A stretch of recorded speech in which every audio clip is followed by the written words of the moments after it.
दोस्तों, आज की वीडियो में मैं आपसे बात करूंगी एक मेडिसिनल हर्ब जो आसानी से आप घर में ही उगा सकते हैं और जिस हर्ब का नाम है गिलॉय। तो इस नाम से आप सभी लोग परिचित होंगे क्योंकि ये फ़ीवर में कॉमनली घर में यूज़ करते हैं लोग इसका काढ़ा बनाकर। नमस्कार दोस्तों, मैं हूं भावना और आप देख रहे हैं the bees garden, go green go organic.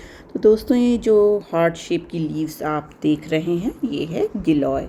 तो इसकी हार्ट शेप की लीव होने के कारण से हार्ट लीव्ड मून सीड भी कहा जाता है और टीनोस्पोरा कॉर्डिफोलिया नाम से भी ये जाना जाता है। तो बहुत ही औषधीय गुणों से भरपूर होती है ये हर्ब। दोस्तों, इस औषधीय पौधे को अमृत भी माना जाता है आयुर्वेदा में, इसलिए इसको अमृतवल्ली या अमृता नाम से भी संस्कृत में जाना जाता है और हिंदी में इसे गुडुचि भी कहा जाता है। तो सबसे ज़्यादा इसकी स्टेम्स जो तने होते हैं वो बहुत ही इसमें औषधि गुण पाए जाते हैं। स्टेम्स में ज़्यादा पाया जाता है, रूट और लीव्स भी यूज़ होती हैं लेकिन स्टेम्स ज़्यादा यूज़ होती हैं। और चरक संहिता एक बुक है, उसमें भी एक श्लोक है जिसमें इसके कई औषधि गुणों के बारे का इस गुणों का वर्णन किया गया है जो वट और कफ दोष को दूर करता है। कई साइंटिफिक स्टडीज़ में ये भी पाया गया है कि ये ब्लड शुगर लेवल को कम करता है, जिनको टाइप 2 डायबिटीज़ होती है तो उसमें ये बहुत ही हेल्पफुल रहता है उसको कंट्रोल करने में, इसलिए उसको मधुनाशिनी भी कहा जाता है आयुर्वेद में। और भी कई जो है बीमारियों में कारागार होता है, एंटी एंजाइटी और एंटी डिप्रेसेंट इफ़ेक्ट भी होते हैं इसके, और ये नर्व्स को भी प्रोटेक्ट करता है और साथ में ये लीवर को भी हमारे तंदुरुस्त रखता है, लीवर को डैमेज होने से बचाता है। और फ़ीवर में भी इस हर्ब का काफ़ी यूज़ हुआ था, कोरोना काल में भी काफ़ी लोगों ने गिलॉय के काढ़े बनाकर पिए और इम्यूनिटी बूस्ट करी थी उस समय। और फ़ीवर के टाइम से डेंगू मलेरिया हो जाता है तो उस समय भी इसका काढ़ा बनाकर लोग पीते हैं इंडिया में। इसमें एल्कलॉइड्स, ग्लाइकोसाइड्स और स्टेरॉइड्स होते हैं जो हमारे नेचुरल फॉर्म में होते हैं, इसलिए हमारे शरीर को बिल्कुल भी नुकसान नहीं पहुंचाते हैं, हमारी इम्यूनिटी को बूस्ट करते हैं।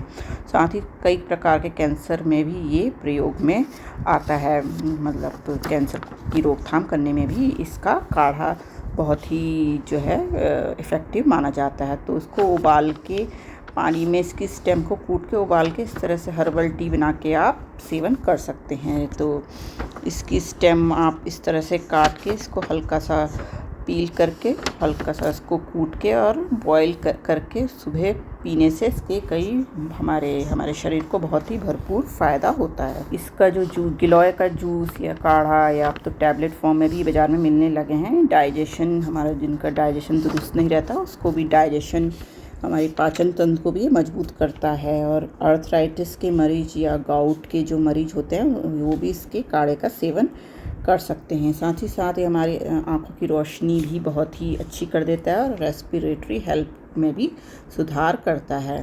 और हमारी स्किन के लिए भी ये बहुत ही अच्छा काम करती है ये हर्ब, और कई तरह के वायरस से होने वाले इन्फेक्शन की भी रोकथाम करती है। आंतों की समस्या को भी सही करता है और ब्लड प्रेशर के लिए भी ये काफ़ी अच्छी मानी जाती है हर्ब। तो इसकी छोटी सी डंडी आप कहीं से लाके लगा सकते हैं, तो बरसात के समय लगाएंगे तो बहुत ही अच्छे रिज़ल्ट मिलेंगे। एक सूखी सी डंडी भी ये आसानी से लग जाती है, मैंने भी एक डंडी से ही लगाया था ये, और छोटे गमले में भी लग जाता है, तो घर में आसानी से आप लगा सकते हैं। बस नोड एरिया होना चाहिए, यहाँ से लीव्स निकलती हैं वो होता है नोड एरिया। तो एक ये यहाँ से एक छोटी डंडी ही लगाई थी जो नीचे की तरफ है और ये पूरी फैल गई है इस तरह से, पूरे मेरे ये जो रेलिंग है इसमें फैल जाती है।